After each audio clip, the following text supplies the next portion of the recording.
कि मैं यदि 20 साल से 25 साल से हिंदी पढ़ रही हूँ तो क्या मेरे विद्यार्थियों ने जो लिखा है उससे ज्यादा परिपक्वता मेरे लेख में है या नहीं है, और यदि नहीं है तो मैं उसको फिर से लिखती हूँ। यानी मेरा जो आज का संदेश है, हालांकि मैंने जो पत्र तैयार किया है आज के लिए, वो मेरा विषय था लोक संस्कृति और हिंदी का सामंजस्य और मिथिला की लोक कथाओं में बेटियां। तो वो बहुत बड़ा पत्र हो जाएगा, वो फिर कभी उस पर बात करेंगे।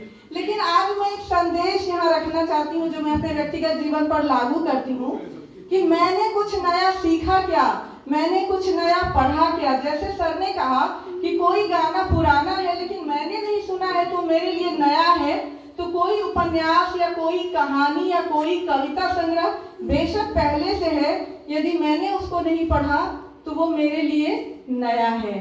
तो हम लोग विश्व हिंदी दिवस पर बहुत कुछ बोल रहे हैं, कर रहे हैं, लेकिन उस दिशा में, जैसे आज मेरे पास जो 3-4 शोधार्थी आए, सबके उच्चारण में मैंने कुछ अशुद्धि पकड़ी और वो मैं उनको अलग से बताऊंगी, मंच पर नहीं बताऊंगी। तो इसी तरह से मेरी भी अशुद्धि होती होगी। जब मैं पहले वनस्थली विद्यापीठ में गई थी और मैं बोलती थी तो मुझे लोग टोकते थे, तो मुझे लगता था कि मुझे अब तक किसी ने नहीं टोका, अब क्यों टोक रहे हैं। तब मैंने सोचा कि हर क्षेत्र की कुछ कमजोरियां हैं, तो मैंने अपने क्षेत्र की कमजोरियों को दूर किया, और जो मेरी और साथी थी जो उनके क्षेत्र की कमजोरी लेकर आई थी, मैंने उनके क्षेत्र की कमजोरी को दूर किया।